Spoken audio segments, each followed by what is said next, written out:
Have you ever met someone and your first thought was, something feels off, but then you told yourself you were being judgmental? Here recently, I did exactly that. I gave someone the benefit of the doubt instead of just listening to the warning that was already on my little spirit. And guess what? My intuition ain't near lied. Let me tell you something. One thing I'm still learning at this great big old age is that I need to do better about listening to my discernment. Because a lot of times when I'm trying to, I will think, oh, I don't want to be judgmental. Oh, I don't want to seem unkind. It mattered to me once upon a time that I be a kind person. Or I think the one that society tells a lot of women a lot of times is about being picky, especially as you get older. And you know what? I'll even go back to the first one in terms of being judgmental.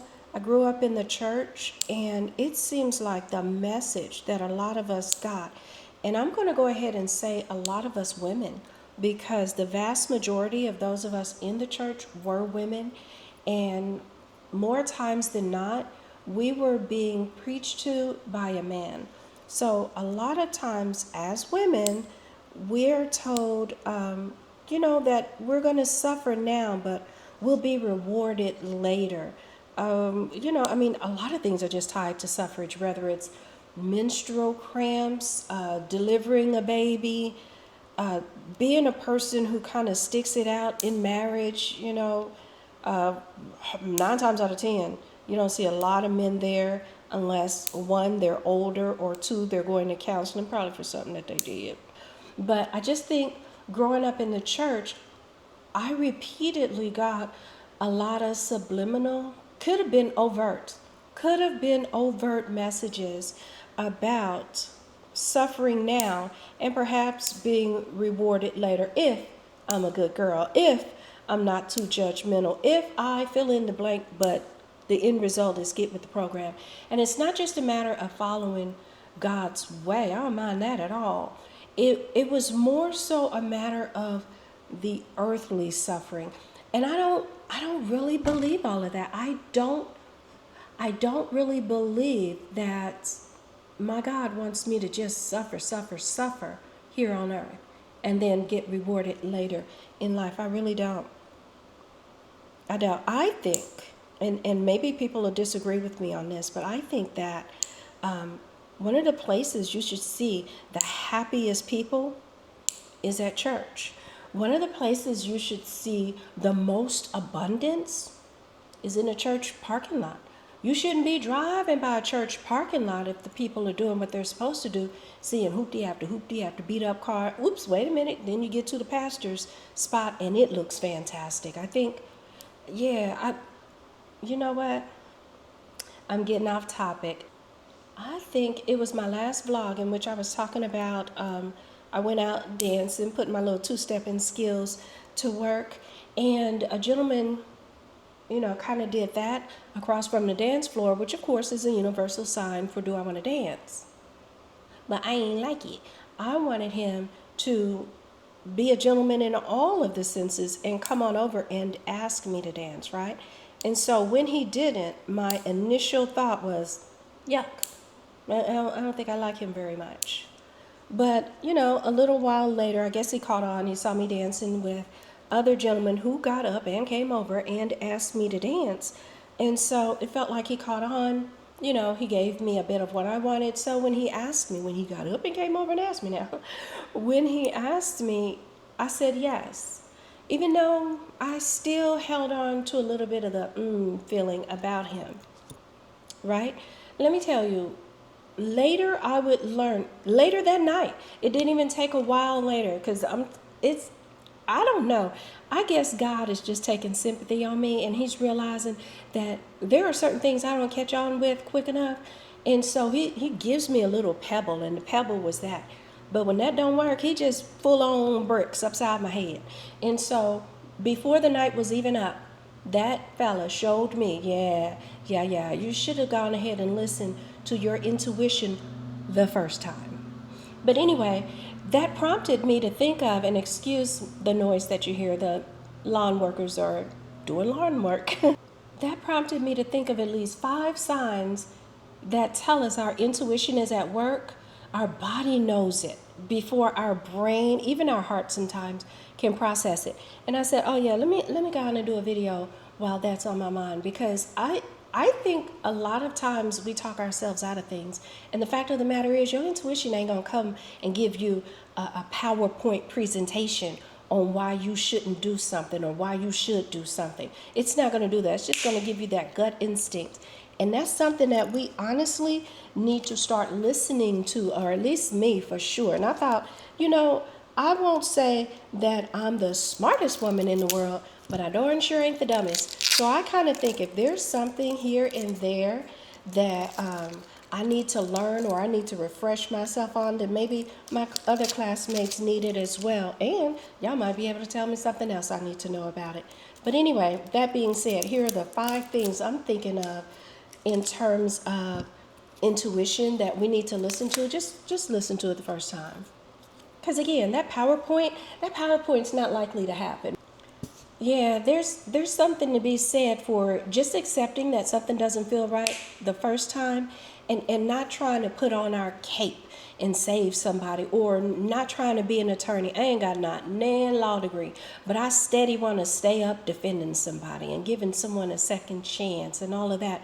And I think it goes back to that upbringing of me not wanting to be judgmental, because I've heard people throughout the church who were super duper judgmental. It would be a lot of times, even when some of the elder women who I felt should be supportive and helpful toward younger women were very judgmental. And my grandmother was like, I guess she thinks somebody forgot what she did in her younger days, or I guess she, and I don't want to be that person. I want to share what I know. I want to, exchange the knowledge and keep that vibe going. But yeah, there's something in me that just a lot of times wants to put on my lawyer's cape and get to defending, and I need to dead that. And I really already touched on it. The first one is just a matter of you keep ignoring red flags. You keep trying to talk yourself into believing another thing. Oh, maybe I'm overthinking it. Oh, I would hate for somebody to not give me a second chance.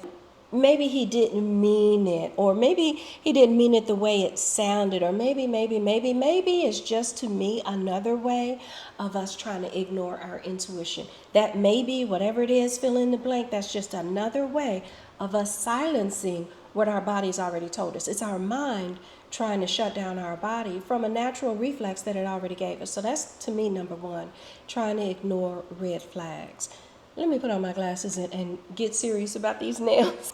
And I feel like I already got onto sign number 2, because sign number 2 is when your body already feels something before your mind has a chance to process it, before your heart has a chance to talk you out of it, because you just really care about this person oh so much. You know what I mean? You feel that clutch in your stomach, or you don't feel peace when you talk to this person. You feel like you gotta, kind of explain and kind of smooth things over, and you just end up going faster and faster on this treadmill. You dance, no matter how fast you dance, the record just keeps speeding up. Yeah, no, that's your body telling you, girl, this ain't for you. Because one of the things you want most, or you should want most, and the thing that someone should bring into your life, is more peace, is more comfort, is more stability, not less. When you keep feeling all of those different things, to me, that's your body collecting the receipts before you've had a chance to collect them otherwise. I think another sign, which is also connected to that, is when you spend a lot of time trying to convince yourself of a thing, or you're trying to convince yourself that this person is actually good for you. When you actually spend more time trying to convince yourself than you spend enjoying that person, yeah. That's your body telling you to get out of that. And I think one of the best things we can probably do is ask ourselves, if I was standing next to my best friend and she felt this way, or she was seeing this or experiencing this, what would I tell her? If it was my daughter, yeah, if it was my daughter, that's even better. And for some of you people who are boy moms, you might not be able to relate, so keep it at the best friend. But if it was my daughter, what would I tell my daughter? Would I want my daughter to stay in this? When you come up with that no, then you need to be that person who says no for yourself. You need to be that person who advocates and stands up for yourself. Don't ignore that flag. When you're in a healthy, happy, loving, peaceful, however you want to frame it, when you're in a relationship that's good and healthy for you, you'll have to turn yourself into a pretzel to come up with the reasons of why you should be staying there. You don't have to do those mental gymnastics just to be there. It was too many times where I had to tell myself in some former relationships, not anymore. I mean, some things I've learned about, others, in the case of giving that guy a second chance, there come that rock. But one of the things I would tell myself is, we've been together this long. Every relationship is going to have flaws. That's true. But again, go back to what I said. If you got to spend more time convincing yourself than you spend enjoying yourself, yeah, that's not it. When you're waiting because you already know that other shoe is going to drop, oh, we having a good time now. What's he going to do to blow it? Or what's she going to, when you got to spend your time doing that, that's your body telling you, girl, get gone. And I've been there before. We're not doing that no more. So that's another sign. What is that? Am I up to about 3 now? Because I can probably come up with way more than 5. But I said I'm going to stop myself at 5. Oh, I keep forgetting. If I don't look up enough, this camera gets dark. Another one that I had to do, speaking of that record getting faster and faster and all that stuff, I had to realize that, oh yeah, this is a problem. This is a red flag and all of that. I had to realize that when I would feel a sense of relief when me and that person weren't together. Like, they went to work. They went out to hang with the fellas. Whatever that was. When I started feeling that sense of relief, and I didn't feel excited as much about us getting back together, I said, yeah, this is a problem. When you stop feeling disappointed and you start feeling like, that how you wait to exhale, when you get to exhale because they've left, oh yeah, that's a problem. That's telling you, that's your intuition right there. I think a lot of times as it pertains to us having spent a lot of years with someone and all of that stuff, once those years are up or once that time is up, a lot of times it feels like we see that as a loss. And we need to stop doing that. Like, we just hate the idea of, oh my goodness, I will have wasted 4 years, 8 years, 12, whatever the years. We don't want to feel like we wasted that. But the honest to goodness truth is, it's protecting you from 5 years, 9 years, 13 years, whatever it is down the road. That's your protection. So we got to stop looking at all of those as losses and start looking at it as protection. Because I was holding on to my little piece of marriage. I was really trying to be that forgiving, understanding, fill in the blanking kind of person just to make this work. Because, surely with the love that we have, we can figure this out. No. I look at that now and I'm like, oh my goodness, all that time, work, and energy that I put in it could have been spent doing me. Could have been spent just being happier, feeling freer. When I tell you, it felt like weight was lifted off my shoulders once I just made that decision. I ain't kidding at all. You gotta let that happen. Be willing. I'm not saying give up on it. You know me. I'm a huge proponent of making your marriage, your good marriage, your happy marriage, your healthy marriage work. Huge proponent of that. And I'm not even saying that all times are going to be happy. But when you start running into a situation where most of the times are unhappy, when you start feeling that sense of dread, like, some serious examination needs to occur. If not in couples form, then perhaps on a singular level. Speaking of that too, I think for me, my fifth and final sign that, in my case anyway, that I was ignoring intuition is when you're waiting on that person to become something else. You're waiting, even if that something else is what they were when you first met them. Because I felt like, it wasn't like this in the beginning.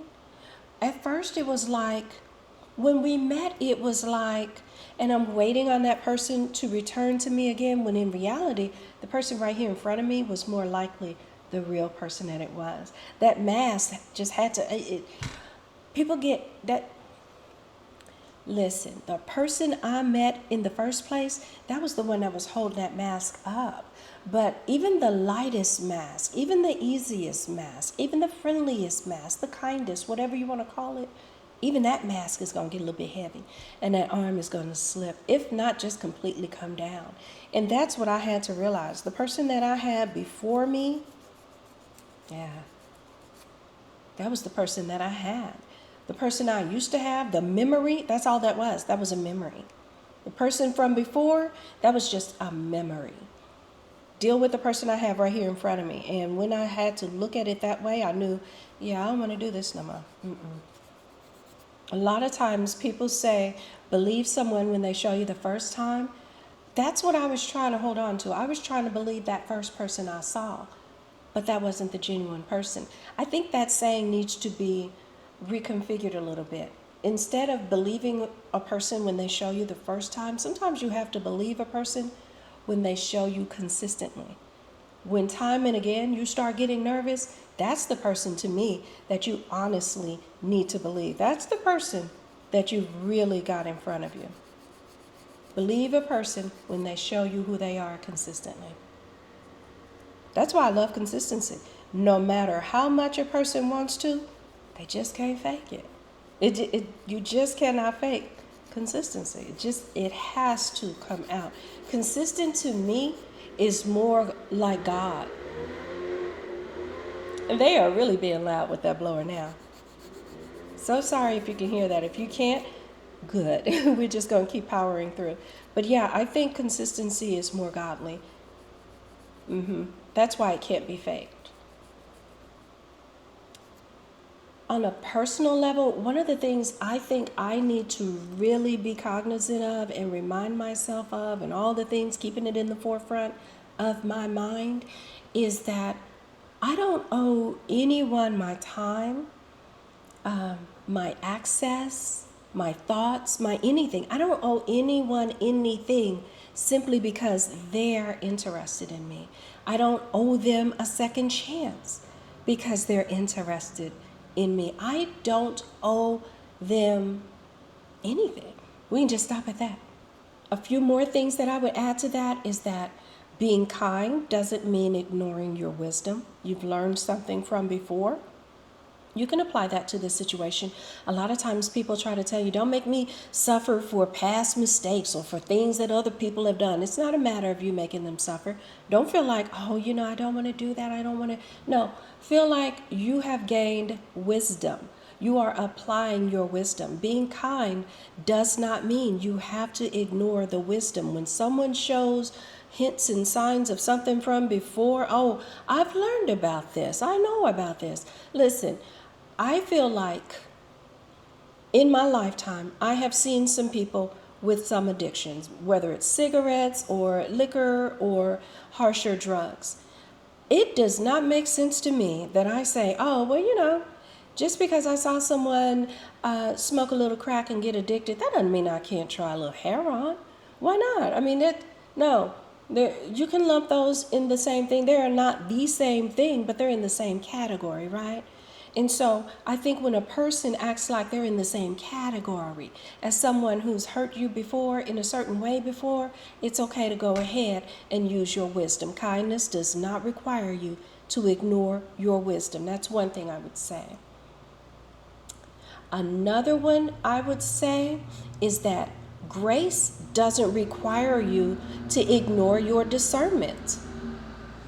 I keep wanting to extend grace to people. And sometimes I feel like that's a part of my profession, because, every year I get new kids in my classroom, and whether parents know it or not, I feel like I got to grab my microphone because they are getting so loud out there. Y'all got to be able to hear that. Let me wait until they pass. Are they coming back again? Lord of mercy. And I had closed my blinds because the sun kept coming back and forth and changing my light. But anyway, what I was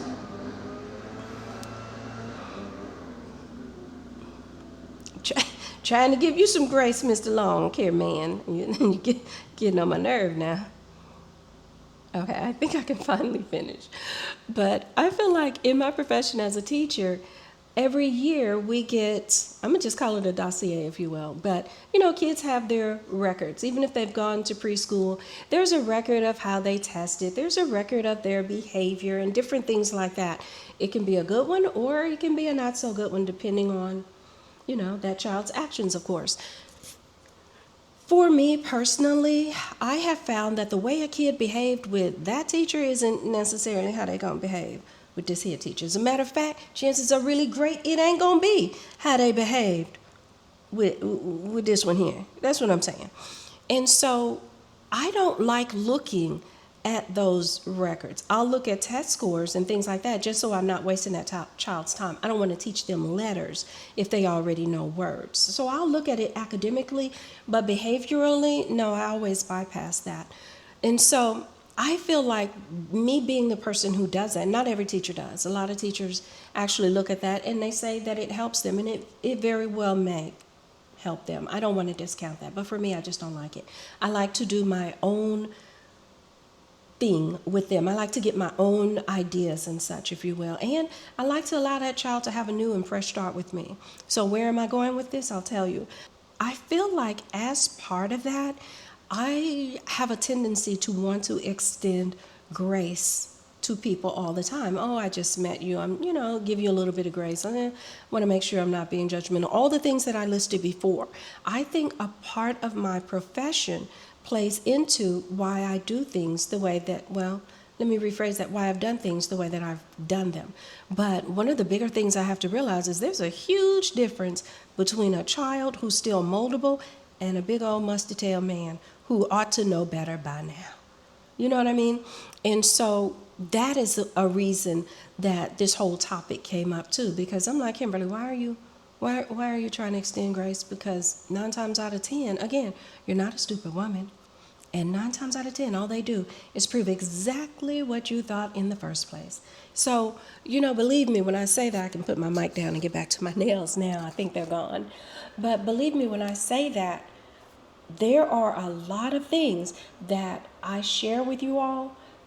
I might as well be holding up a mirror saying, Kimberly, don't do this. Kimberly, make sure you do, whatever. And again, I think being kind doesn't mean you ignore your wisdom. Giving grace doesn't mean you ignore your discernment. And protecting your peace doesn't mean you're being a difficult person. It doesn't. I think abandoning all of that makes you irresponsible. It makes you a person who's negating your own self-care. And we need to do better about that as women. We need to get rid of that whole ride or die notion. We need to be more into rise or fly. What was that? Is that what it's called when you play spades? I think that is rise or fly.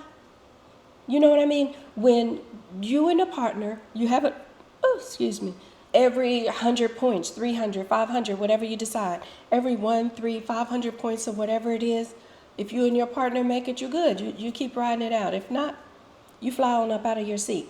That we need to get rid of that ride or die mentality, because we really don't hear that for men. I've never heard it applied to men. I'm not hearing men say, I'm ride or die for my woman. I really don't. It's the women who are saying that, and it's killing us. I mean, it's doing more harm than good, especially with this whole red pill manosphere type of atmosphere that's going on. I feel like we need to be more wise than ever if you're into the dating world. And don't be fooled. Even if you're just into forming friendships with women, you'd be surprised how many I hate to keep using all these catchy terms, but I mean, you know what I mean when I say pick me type of women that there are. So we have to be careful on all fronts, and we got to stop ignoring those red flags and signs and stuff. Let me finish my nails so I can at least show the finished product. We about to buff them out and get going here. I ran my whole mouth this whole time and did not finish my nails. Let me wrap up my thoughts. And they are as follows. I think a lot of women of a particular age, I'll say this, women over 50, since that's who I am, I think a lot of us have spent decades being taught to second guess ourselves. All right, y'all, don't laugh at me. I'm trying to show off my nails and pose for a thumbnail.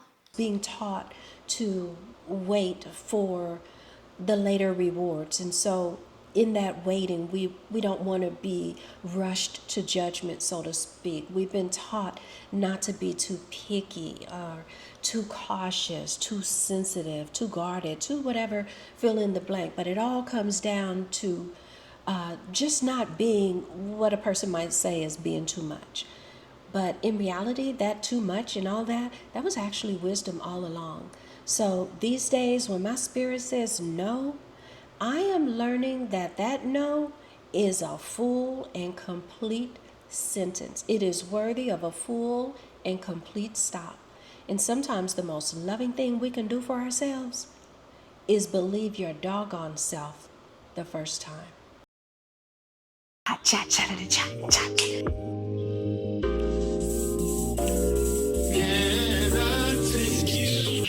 Oh my gosh, I need somebody to save me from myself.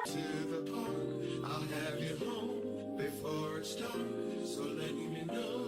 Can I take you? A simple look, never basic. She caught me by surprise, I must say.